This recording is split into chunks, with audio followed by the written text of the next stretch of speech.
الحمد للغفور للعبد ذي الغرور والفرط في الأمور وحماقة الحبور والفرط في الأمور وحماقة الحبور وصلاة الله دواما وسلامه تماما مصطفى بلغ مقاصدنا واغفر لنا ما مضى يا واسع الكرم يا ربي بالمصطفى بلغ مقاصدنا واغفر لنا ما مضى يا واسع الكرم اللهم صل وسلم وبارك عليه وعلى الفاتحة.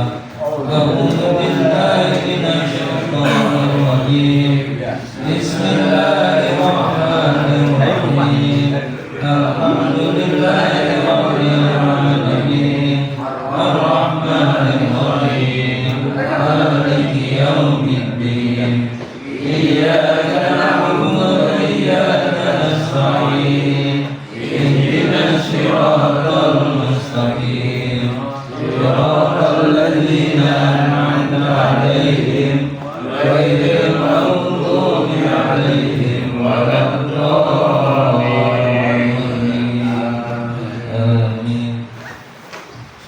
Bismillah summa alhamdulillah wassalatu wassalamu ala rasulillah asyhadu an la ilaha illallah wahdahu la syarikalah wa asyhadu anna muhammadan abduhu wa rasuluhu la nabiyya ba'dah.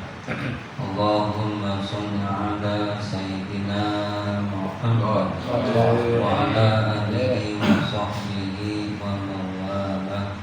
Amma ba'du fa inna asdaqal hadis fi kitabillah wa khairal hadi hadi nabiyina Muhammadin sallallahu alaihi wasallam wa syarrul umuri muhdatsatuha wa kullu muhdatsatin bid'ah wa kullu bid'atin dhalalah wa kullu dhalalatin finnar.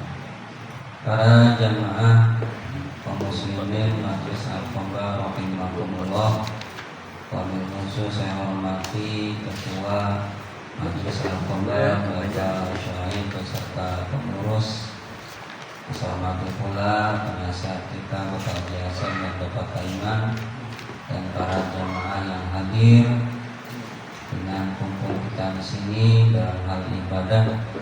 Mudah-mudahan Allah Subhanahu wa taala memberikan keberkahan kepada kita sekalian. Amin. Kita mulai kajian fikih kita dengan memanjatkan puja-puji syukur kehadirat Allah Subhanahu wa taala. Alhamdulillah wa syukru ala ni'matillah. Allah Subhanahu wa taala selalu memberikan kita nikmat yang paling besar, yaitu nikmat iman, Islam, sehat walafiat, taufik hidayah dan hidayahnya, sehingga kita berkumpul dari sebagian kita, yaitu yang balik, yang berakal, kita ngaji fikih, tata cara ibadah untuk dalam beribadah kepada Allah dengan tuntunan yang benar, yaitu Al-Quran, As-Sunnah, pemahaman ulama, Nabi khusus dalam fikih mazhab kita Al-Imam Syafi'i rahimahullah ta'ala. Salam dan salam kita haturkan kepada Nabi kita Nabi Muhammad sallallahu alaihi wasallam, kalau kepada para keluarganya, para sahabatnya, sampai bahkan kita sekalian. Amin ya rabbal alamin.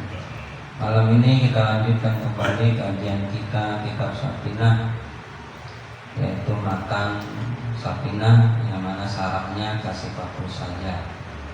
Yang dimakamkan ditukarkan oleh ulama kita, ulama Indonesia, yaitu Syekh Nawawi Al-Bantani rahimahullah ta'ala, yaitu kita mengkaji tentang mayit, hukum mayit dan adat-adat kepada mayit. Bismillahirrahmanirrahim, halaman 24. Faqala al-musannifu wa nafa'allahu bi'ulum fidarain, faslun, bermula ini pasal. Alladzi yang yalzamu mesti lil maiti, bagi si mayit mesti ngapain? Arba'u khisalin, 4 perkara. Mesti di sini fardu kifayah. Idza fa'alal ba'du saqata anil baqin. Apabila salah satu mengerjakan, mengurus ini 4, maka yang lain gugur kewajiban, disebut fardu kifayah. Adapun adab-adabnya kita sudah paham, tapi kita ulang lagi. Pertama, kalau ada mayit kita lenturkan tubuhnya, tangannya kita lenturkan, kakinya kita lenturkan, hitungan ulama 7 kali. Yang kedua, taruh di tempat tinggi biar enggak semut, biar enggak disemutin, taruh tempat tinggi. Yang ketiga, perutnya kasih yang berat-berat, jangan berat-berat banget, kelihatan berat. Kalau orang dulu dikasih cermin, Kasih galon aqua, botol. supaya pas mandinya kotorannya udah kumpul di tubuh. Yang keberapa? Galon aqua. Yang kelima, dikasih wangi-wangian, yang gak ada fitnah, kasih yang wangi-wangi.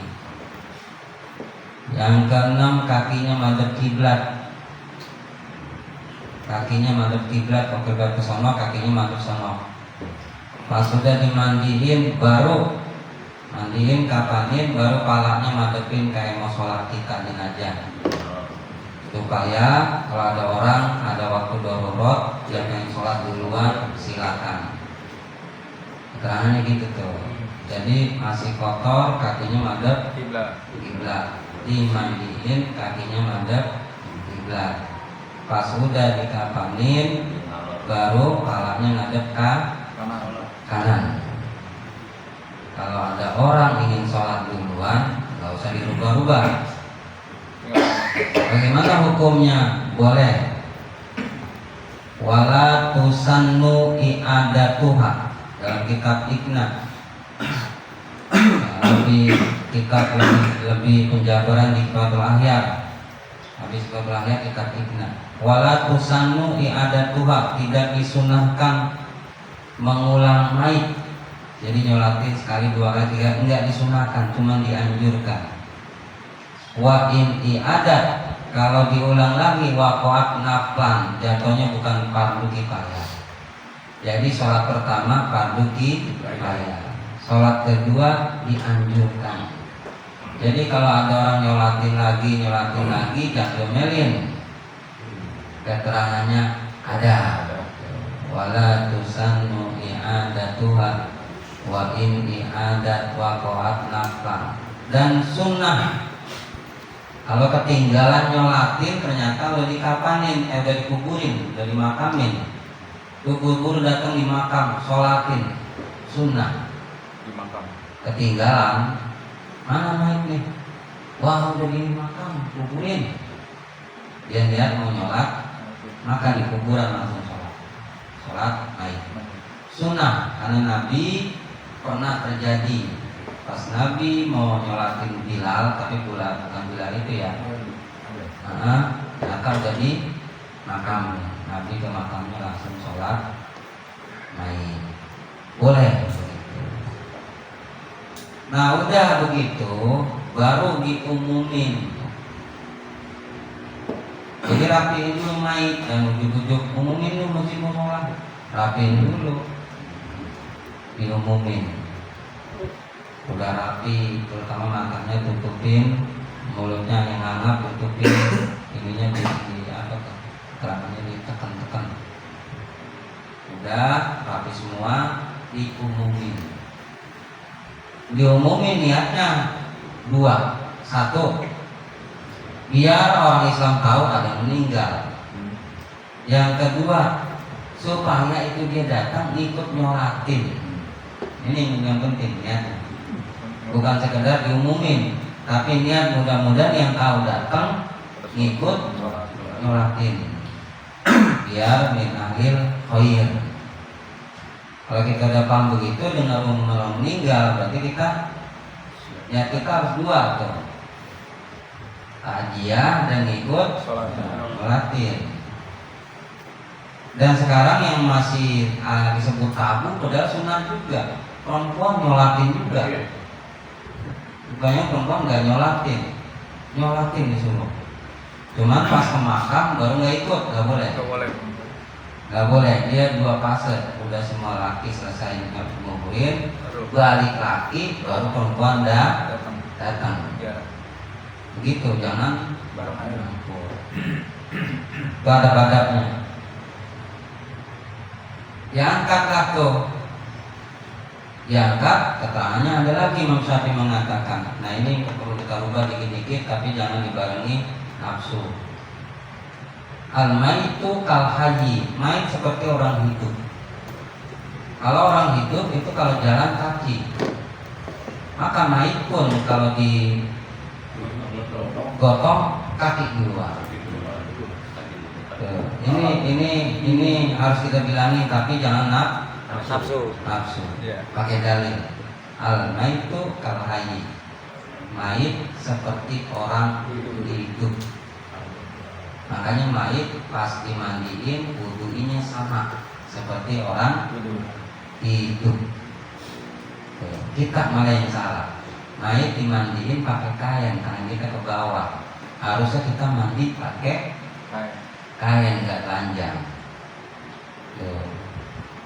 Inna Allah yastahi ila abdihil urya. Kalau itu makhluk ngelihat hambanya mandi panjang, harusnya kita mandi pakai basahan. Ya itu mait contohnya pakai basahan. Coba secara logika, mait condongin berarti mandiin, jelek nggak tuh?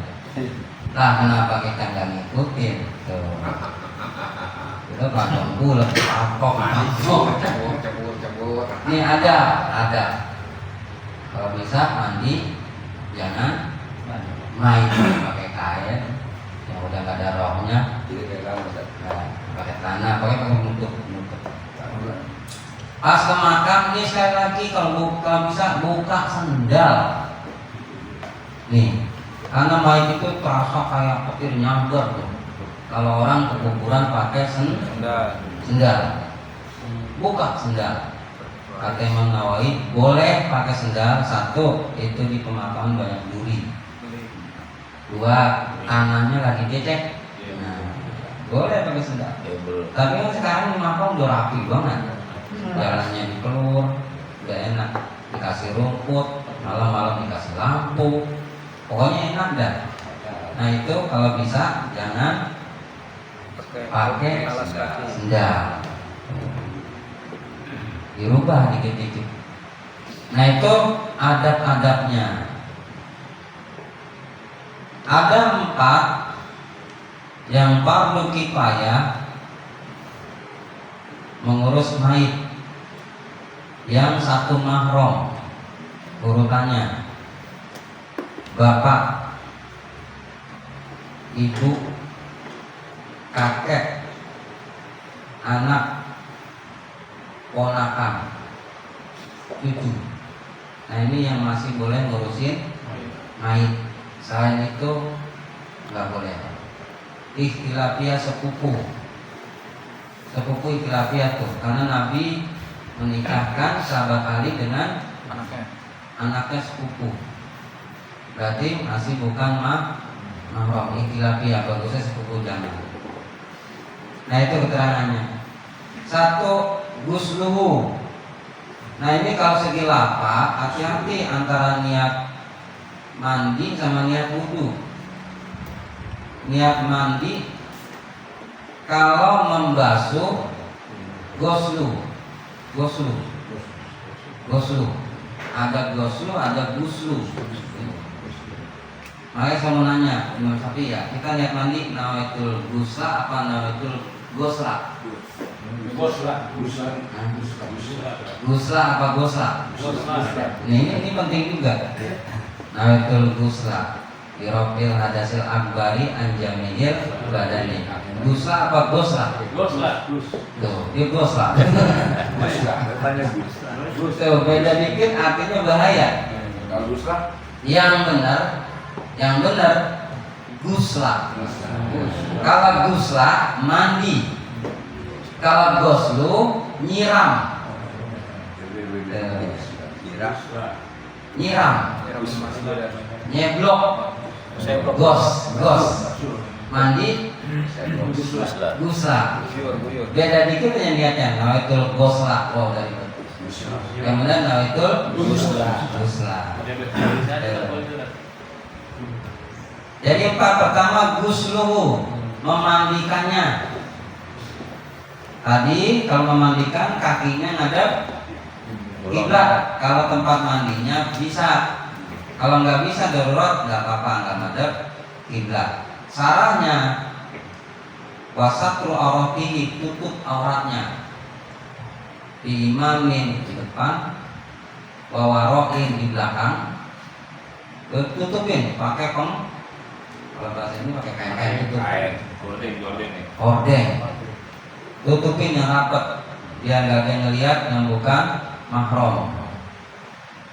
Nah, mandiin di sini, ini kan makan ya. Ada dua cara. Pertama, cebokin dulu. Karena syarat mandi sama seperti wudhu. Syaratnya mandi, syarat wudhu, najisnya hilangin dulu. Cebokin dulu. Cebokinnya beda kalau cebokinnya sama orang hidup. Kalau orang hidup, cebokinnya tangan kiri di belakang pantat. Kalau udah meninggal, sama kayak wudhu. Kalau wudhu kita orang hidup, dari sini airnya kemana? Kalau orang meninggal, nyiramnya dari sikut kemari. Begitu. Jadi jangan samain kalau orang hidup, wudhunya dari tangan ke sikut. Kalau orang meninggal dari sikut, itu jatuhnya dibantuin orang. Sama, kita bantuin orang wudhu, kita basuhnya berarti dari sikut ke bawah. Karena itu mayat kita bantuin, kalau nggak bantuin sampai mati dia. Kita bantuin. Tuh dicebokin dulu, nyebokinnya beda karena dibantuin. Di pala. Kalau orang hidup kan begitu di belakang pantat nyebokinnya. Kalau orang meninggal kita bantuin kita di bawah, di depan, jangan di bawah. Itu mau buat orang hidup. Kalau bantuin di depan tangan kita. Dari kemaluan. Kakinya kangkangin. Diangkat boleh badannya, boleh kakinya. Ditekan. Tekannya kayak ngulek. Ini berat ya. Jadi bukan pakai tangan gini, bukan. Pakai ini. Jadi kalau pakai ini rata. Tapi kalau ini kan enggak. Pakai ini. Jadi rata. Kalau pakai ini kurang. Kayak ini rata. Sampai bersih. Pas sudah kelihatan keluar semua tuh kita iniin pakai sarung tangan. Kita liatin tuh kalau masih kotor terus sampai bersih. Nih tambah lagi, jangan disumpel pakai kapas. Karena banyak juga saya perhatikan pengurus sungai disumpel duburnya pakai kapas. Tidak boleh sesuatu apapun di mayat itu terbawa nanti dikubur. Tangannya tuh. Tidak boleh sesuatu pun yang ada di mayit dibawa ke kubur, kecuali tidak bisa dibuka. Dalam kitab Fathul Mu'in bagaimana kalau mayit itu punya gigi emas, pakai gigi palsu, gitu. Sedangkan dia meninggal dunia, copotin, Kalau nggak bisa baru nggak apa-apa. Kalau nggak bisa baru nggak apa-apa. Nah ini duburnya dimasukin bawah kapas ya. Biar nggak keluar kali isinya. Alasannya biar nggak keluar, bersihin makanya, bersihin. Mayat itu mah kalau makannya benar bersih semua, bersih. Jadi udah dibersihin duburnya. Nah baru hadisnya dua, Muslim sama Bukhari. Kayak kita, wuduin dulu, kakinya nanti belakangan. Ini kalau mandi kan gitu, mandi hadas besar, wudu dulu, kakinya nanti belakangan. Hadis Muslim. Hadis Bukhari enggak, wuduin aja kakinya semua. Hadis Bukhari, tinggal pilih urusin mayat atau kita mandi hadas besar. Mau wudu dulu kakinya belakangan, nanti udah kelar baru basuh, atau wudu seperti dia, tinggal pilih. Tapi kalau saya ngambil yang kedua, wuduin aja semua, karena mayat itu tidak terkena batal wudu. Mayat itu diwuduin, perempuan umpama bukan mahram, megang nggak batal. Karena dia udah nggak terkena taklif hukum.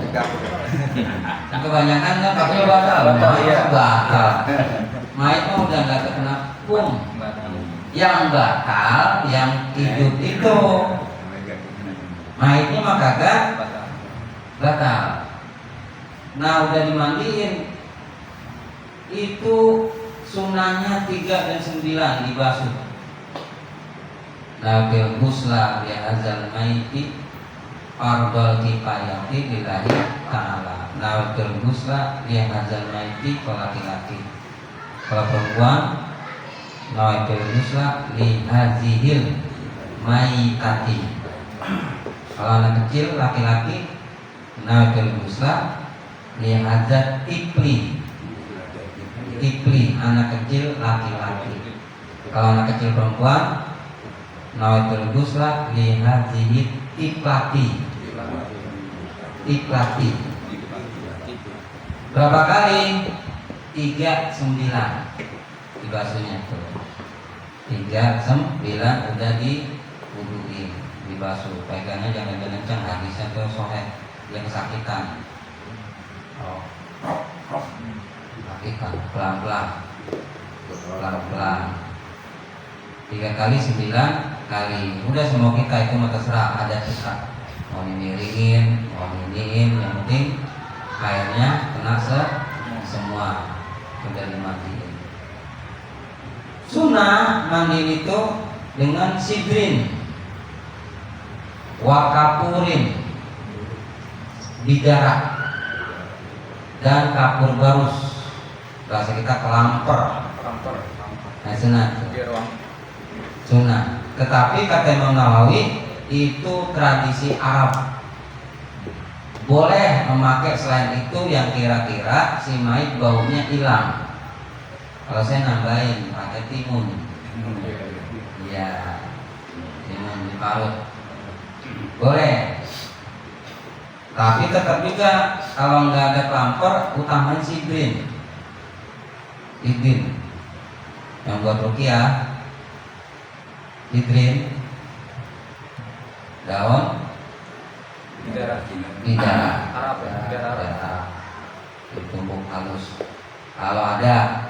Nah itu jadi dimandiin. Sesudah dimandikan, watakfinuhu, dikapankan. Nah kapan ini sunnahnya 3 lapis. 3 lapis itu apa? 1 tubuh. Sebenarnya kapan kita itu yang kita pakai itu sebenarnya belum 3 lapis. Belum. 1 lapis itu nutupin tubuh. Tapi kenyataannya kapan itu kecil lebarnya. Kecil. Mau nggak mau bikin. Kalau orangnya kecil bikin huruf P. Orangnya kecil. Kalau orangnya gede bikin lurus aja tuh. Lurus biar gak menggangin. lurus direnggang-renggangin itu 3 bikin begini tuh, ini satu, ini satu, ini satu, itu baru satu lapis. bukan 3 tuh. 3 itu keterangan fikihnya udah nutup, 1 itu keterangannya udah nutupin badan satu, tapi kenyataannya kain kapan itu lebarnya kecil. Jadi kita tuh bikin 3 lembar, padahal 3 lembar itu baru satu pun kurang, atas belum. Makanya sebenarnya 4 lembar itu di mait sebenarnya itu hitungan 1 baru. Masih kurang berapa lagi? 8 lagi sebenarnya 12 lembar harusnya. Itu lapa ipak ayatnya. Lapa ipak itu satu kapan nutupin mait, akhirnya jadi 3 kan. Tapi kenyataannya bikinnya ini 1, ini 1, kena 1 tuh, katanya 3 lapis, itu baru 1 Habis sudah. Bahannya nggak ada lagi. di atasnya 1 itu baru 1 Lapis. kurang 2 lagi, 4 sobek lagi. Kan kapan itu 12 meter disobek jadi 4 itu dihitung 1, berarti kurang 12 kali 3 berapa meter? 36 Nah itu yang Abdul 36 meter. 36 meter tuh. Sebenarnya cuma mau dipikir-pikir itu kegedean. Untungnya ada keterangannya boleh 1 lapis yang bisa nutupin aurat. Makanya banyak sahabat Nabi itu cuma sampai di sini di kampanye dada nutupin aurat. Itu nggak disebut 3 lapis itu dalam fikih, disebut baru masih 1 lapis. Itu keterangan. Makanya biar kelihatan aurat yang nggak kelihatan banget pakai kapas. Jangan tipis masih nerawak. Pakai kapas. Jangan pakai bikin sempak. Jangan. Ini tasyabuh. Nyerupain perempuan. Yang pakai sempak, yang pakai kain itu perempuan. Masa laki-laki bikinin sempak. Asabu nggak boleh laki-laki itu pakai sempak. Sebenarnya saya dulu pesantren bawa sempak, habis disobek-sobekin, dijadiin gantungan pintu, jadi dia tarik ketutup. Kalau nggak pakai gimana? Lah aman-aman aja. Kayak orang haji yang Dingin. Gawe-gawe dong bro. Itu keterangannya tuh. Apa nih? Doanya catat. Pas beset Bismillahi wa ala millati Rasulillah sallallahu alaihi wasallam. Allahumma qinhu hadzal maita ardal kifayati lillahi ta'ala. Allahumma tekad. Allahumma qinhu kalau laki, kalau perempuan Allahumma qinha. Lihadzal maita laki-laki, kalau perempuan lihadzihil maitata. Tuh, keterangannya begitu. Jangan sobek-sobek kabel. Ada bacaannya. Itu keterangannya. Dikapangin, jadi sunahnya 3 lapis, ternyata sebenarnya itu baru 1 lapis. Watakfinu, mengkapangkannya. Wassalatu alaihi, dan menyolatkannya. Menyolatkan, nyolatkan mayit syaratnya. Syaratnya gak akan sah sholat. Syaratnya mayitnya di depan. Ini syarat sholat mayitnya di depan. Keterangan di depan, keabdolannya yang saya bilang ini apa adanya, tapi jangan ini dulu ya, jangan dibilang orang-orang, ntar geger saya channel yang sesat. ditahan-tahan aja ya. Soalnya nih buat diri tabu. sendiri ya. Buat diri sendiri. Karena tabu, Sama keluarga. tabu ini belum sampai kitabnya. Kitabnya Al-Bujarumiyah. Belum ngaji kita ntar pas ngaji insya Allah kebuka. Saya aja ngaji foto layar sampai ketinggian. Padahal fikih penting. Syaratnya maid di depan. Walaupun tuh maid diri sah, mau naruhnya enggak tiduran sebelah kanan, enggak tiduran sebelah kiri, yang penting di depan, tempatnya dikit, sempit buat dia diri doang tuh maid sah. Di diri. Secara hukum awal banget. Pokoknya syarat nyolatin maidnya di depan. Lawanannya kalau maidnya di belakang, kita malah disolatin, nggak sah. Syaratnya nyolatin maidnya di depan. Sunnahnya, nah ini sunnahnya. Jadi bilang dulu ya. Wa yusannul, dan disunahkan lil maiti, bagi si mayit itu al-qa'dul aimani, berat di kanan. Sekali lagi ya, nyolatinya kita berat di kanan. Mayitnya perempuan, mayit di palanya di kanan. Ini mayit perempuan ya. Imamnya di mana dirinya? Di depan, Di bawah. sini imam. Berat kanan apa kiri? Kanan. Berarti nah ini dah kiblat.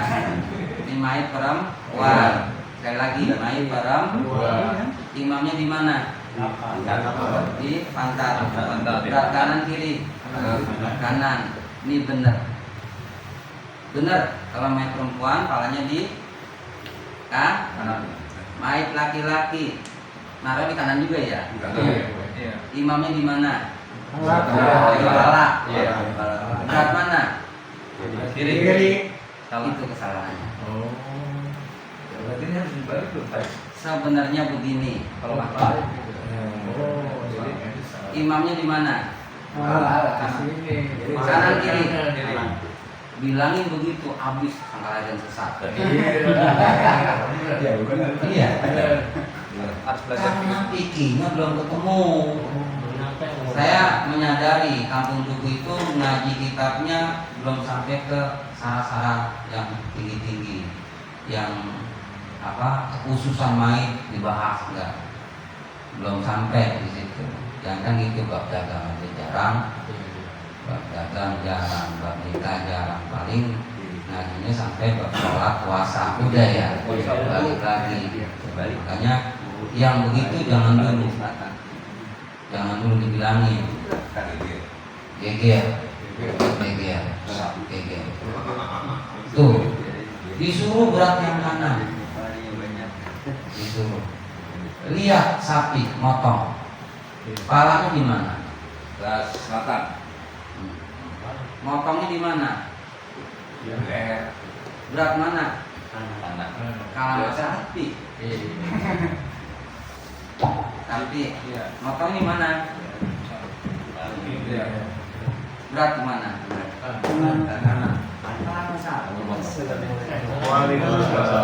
Kenapa giran binatang nggak dimainin? Oh itu jangan di sebelah kanan. Giran binatang. Udah dipakai. Coba giran orang kita terapin main. Waduh. Orang aliran sesat. Apa emang? Masa main kaki suruh lehernya, suruh palanya ke kiri. Padahal hewan dimotong sebelah kiri. Dia berat kanan. Ya, rasain dulu. Ntar pas ngaji kitabnya ketemu baru. Kitab namanya Al-Bujarumiyah. Itu kitab tingkatan sesuai terakhir. Itu keterangannya. Disolatin. Sunnahnya 100 orang. Enggak bisa haji sesuai 100, enggak bisa 100, bikin 3 saf. Bikin 3 saf. Sesudah bikin 3 saf, nyolatin selesai, doa. Nah ini doanya yang doain kepala mayit seperti talqin. Jadi doainnya kepala mayit seperti talqin. Sesudah didoain, talqin lagi. Nah, talqinnya juga belum ini talqinnya, tapi udah saya baca talqinnya. Beda talqinnya. La ilaha illallah. Orang ucap jamaah. Kullu faniyin illallah. Setiap yang fana kecuali Allah. Ucap saat lain juga semua. Kullu mayyitin.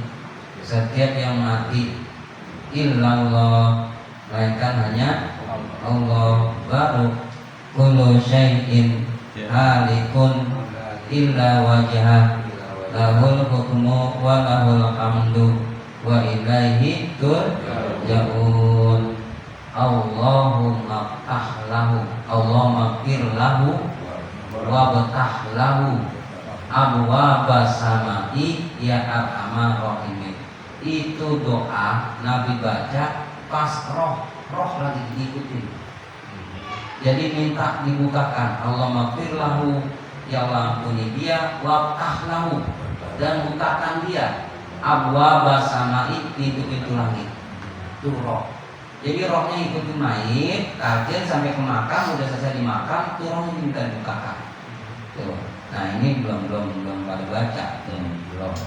Itu penting.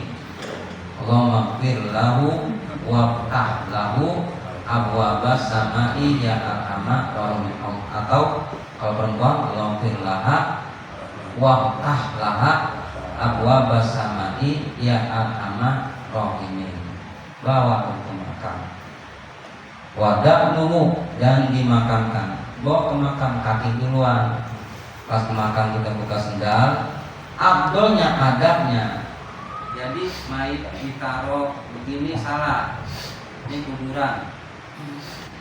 Ini kuburan. Kalau Anda kuburan, ini digotong. Ini papan. Taruh di sini salah. Itu sama aja kata Imam Syafi'i membuang sampah, barang buangan. Salah tuh. Yang benar mayit bawa di kuburan. Tuh. Atau begini. Masuk. Jadi tinggal merosotin. Bukan dari samping ya, merosotin. Dari dulu ya. Dari iya, kaki duluan. Tinggal merosotin. Ini yang benar. Jadi bukan peluk. Itu sama seperti ngebuang, kata Imam Syafi'i, kurang adab. Bagusnya Kaki juga. jadi pada begitu aja tinggal. Pada begitu aja di atas begini, yang di bawah begini, itu tinggal prosotin. Started. Itu yang ada. Jarang.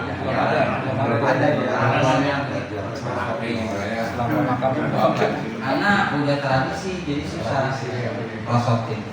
Nah udah pas diprosotin gitu, dibuka, hidungnya buka, kakinya buka, jempolnya harus kena tanah, tancepin kalau bisa malah, sunahnya tuh, tancepin. Tapi sebelum diturunin, doain, Allahumma inni akhosu hadzal maiti, kalau laki-laki. Kalau perempuan, hadzal maiti bilahdi ya arhamar rahimin, lubang landak. Nah, di makam juga salah lubang landaknya. Lubang landak adalah ada lahat, ada libas. Kalau libas, tempat nyindir mayit, coakan. Itu libas. Kalau sekarang libas tuh bukan landak. Kalau landak, ini kuburan. Tanahnya di bawah. Ini digali lagi syukuran mayit. Jadi mayit jatuh enak, langsung ngonci. Kalau pakai tanah udah nancep. Itu disebut landak. Kalau yang sekarang disebut libas, coak doang. Nah, karena nggak pakai ini piki, akhirnya penuh makam. Itu kesalahannya.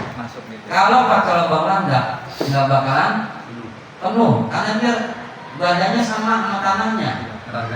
Digali syukuran badannya, pas ditaruh mayitnya syukuran tanahnya.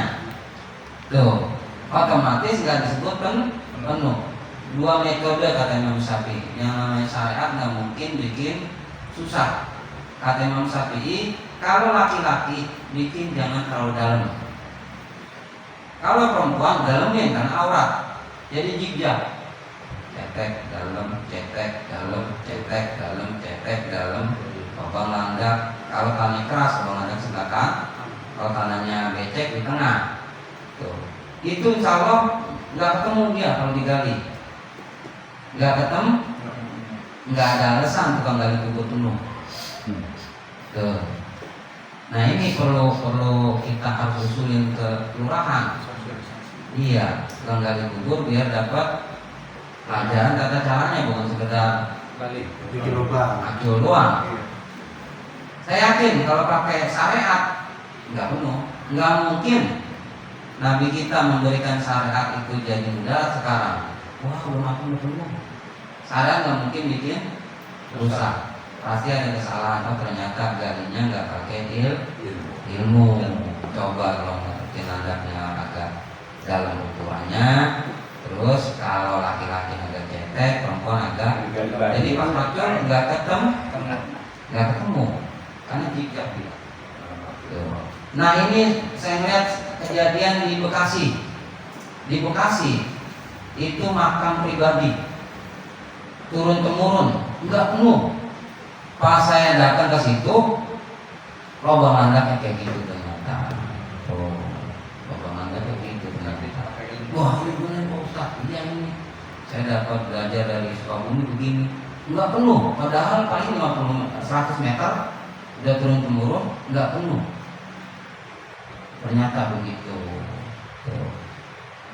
Itu makam pribadi. Apalagi diterapin di makam yang lebih gede kayak gitu. Insya Allah nggak penuh sesuai syariat agama Islam. Itu perlunya kita harus bilangin tata caranya. Pondok Ranggon ini Gitu. 30 cm. Pondok Ranggon aja nggak penuh. 30 cm. Gitu. Karena rata semua. Karena nguburinnya rata. Nggak ada lubang landak, coak-coak aja semua. Iya penuh. Akhirnya makin kecil, nggak bisa nongkrong. Alasannya apa? Takut tetangga kena. Sampai nggak bisa nongkrong. Lah iya, orang dicoak otomatis badannya kan di atas. Pas dipacul, diblak jatuh. Coba kalau bikin lubang landak, nggak bakalan. Ya, dia nahan. Tuh gitu kan. Ya segitu aja dikit-dikit baru kita bahas tentang Karena Covid 20 tahun baru kita bahas nanti tata cara mandi dan lain-lain. Mungkin yang belum paham silahkan bertanya. Ustaz, saya mau bertanya yang mengenai mayit tadi tidak boleh membawa apapun termasuk kapas. Kan Ustaz pernah cerita kalau menangani mayit yang kayak cuci darah atau yang intinya mengeluarkan darah gitu ya. Kalau kata Ustadz, kalau itu kan disumpel kapas dulu baru dijahit. Ya. Apakah itu termasuk itu atau tidak? Enggak, itu malah ngilangin fitnah kubur. Fitnah kubur, karena saya ngalamin waktu belum belajar ya, cuci darah, saya nggak pakai jahit gitu, pas dikuburin di luar mulu kapannya, pas dikuburin kapannya darah mulu, udah jadi omongan fitnah. Nah itu sebut pindah kubur diantaranya. Itu apa namanya? Jangan akan jadi begitu. Akhirnya saya dulu baca no kitab yang atau Tolibin sarahnya bab mayit. Oh ternyata mayit kalau mengeluarkan darah itu dijahit. Sumpel dulu. Sumpel kapas dijahit. Nah saya praktekin tuh. Nah kan dokter sekarang kebanyakan agak jorok. Selangnya masih ada. Cuci darah itu selangnya masih ada panjang lagi. Kalau dicabut hancur, tuh hancur. Makanya buru tuh di kapas sebelum dimandiin jahit. Karena darah itu di tubuh kita kalau kena air hidup lagi dia, hidup lagi. Kalau angin duduk darah tinggi itu biasanya biasa habis mandi habis ngapain dia keluar di sini. Keluar lagi di sini. Keluar lagi di sini. Ya, ada lagi? Itu kalau mayit yang dirias bagaimana? mayat yang dirias, yang beda agama. Karena itu nggak ada yang di situ belum yang di. Orang Islam juga. Nah itu jatuhnya mubadir. Ada pemakruhan malah mendekati makruh tahrim, mendekati haram. Satu, kalau nggak darurat mayat dikasih peti. Mayat dikasih peti keterangannya kalau tanahnya banjir. Ini kalau banjir sunnah pakai peti, atau tanahnya becek longsor, itu sunnah. Atau darurat penyakit, sunnah pakai peti. Kalau nggak ada apa-apa pakai peti, makruh, disebut mubadir. Orang meninggal pakai gigi-gigian amat, termasuk dihias, makruh. Sebenarnya, ini sebenarnya ya, cuma tradisi juga. Sebenarnya kalau orang udah umroh, udah haji, sebenarnya nggak usah pakai itu. Dikasih apa baju di sebenarnya makruh. Baru haji, udah umroh, meninggal dunia, ditutupin pakai kain di sebenarnya makruh. Kenapa makruhnya? Berlebih-lebihan udah ada kain sebenarnya hukumnya makruh. Kalau untungnya nggak haram, ya nggak apa-apa kan. Tapi kan wasiat kalau yang nggak syariat jangan di. Nah, itu sebenarnya makruh. Pakai baju ihram, pakai habis itu meninggal itu sebenarnya hukumnya makruh. Satu lagi. Tadi disampaikan Ustaz bahwa kain kafan itu 3 lapis itu tadi yang disebut 3 itu masih 1 lapis sebetulnya. Nah kemudian itu kan hanya supaya tidak terlihat atau tidak tembus pandang gitu. Mungkin di sana ya adanya. Nah gimana kalau kain kafan itu tebal jadi 1 lapis, apa bisa? Satu lapis nggak berat 3 gitu. Iya, tapi tebal gitu. Tebal. Kan? Ya nggak apa-apa, yang begitu. Berarti itu. Harusnya berarti tidak harus 3 lapis ya. 3 potong itu mas. Bukan yang tipis ya. Sebenarnya satu nutupin semua nggak apa-apa. Malah itu keterangan lapai itu nutupin semua satu. Kalau di kita itu belum disebut 1 lapis itu. Iya. Baru 3 Mungkin lembar. sambungannya ke kain ihram tadi. Bagaimana kalau nggak pakai kain apa hanya kain ihram aja kan itu tebal itu kan? Itu bagaimana? Nah, keterangan kapan itu kan bahasa Arab. Kapnun, kapana ya kunu kapnan. Kapna itu arti menutupi. Jadi sebenarnya apa aja bisa. Iya. Asalnya kita nggak usah beli kapan, ada kain aja bisa tutup. Bisa. Cuman abdulnya putih. Iya. Kan ada tradisi ini dikhususin ya kapan khususin. Sebenarnya kalau berani gebrak nggak masalah bikin mah. Bikin kan ini nyesuaiin zaman. Kain saya banyak, udah pakai kain aja. Amantek. Iya. Mana putih? Lah sah. Ya. Sah. Enggak tadi yang Ustaz sampaikan jadi makruh itu gimana? Di kain kapan juga ditambah. Iya. Gitu. Jadinya berlebihan. Betul. Ya. Korban.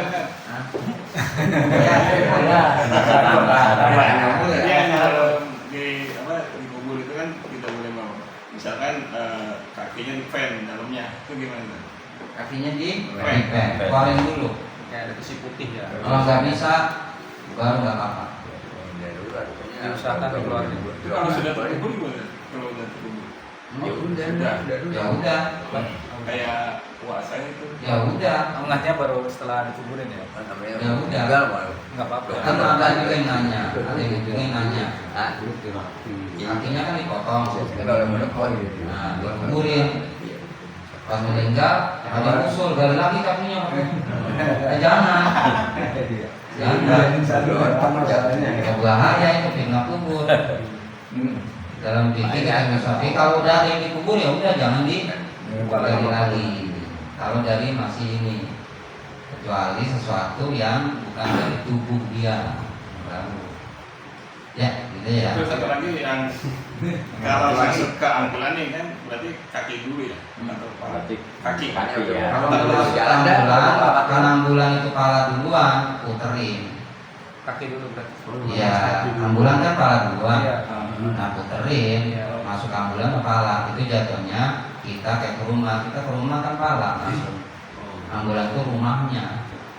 Jadi kalau kita ke dalam rumah nggak begitu. Pala itu ibarat rumahnya dari pala. Pas keluar baru kaki. Gitu. Ya bener sih kalau keluar tinggal narik kakinya doang. Palanya di belakang ya? Itu kendalanya kenapa diputar lagi? Iya. Ya, cukup ya. Nah, ini Piki berkitab ini ya. Yang satu yang dibilangin dulu, yang berat sebelah. Berat sebelah. Jangan. Yang udah ngamalin banyak sih udah ngamalin satu dari Banten memang Piki semua paham kita Fatul Mu'in. Mana lagi sono guru sekumpul. Kalimantan udah pakai juga. Kalau Jakarta kan belum nanya kitab sampai ke situ-situ, ntar akhirnya jadi fitnah gitu. Berarti selama yang dipakai buat perempuan ya, Ustaz? Tunatin buat perempuan ya? Yang Pukul rata, Rata-rata iya. pukul rata. Tapi untungnya nggak haram, Enggak. makruh. Tapi kan kalau kita punya ilmu alam kan jangan ikutin ada, Ya segitu aja kita tutup. Subhanakallahumma wa bihamdika asyhadu an la ilaha illa anta astaghfiruka wa atubu ilaik. Wassalamualaikum warahmatullahi wabarakatuh.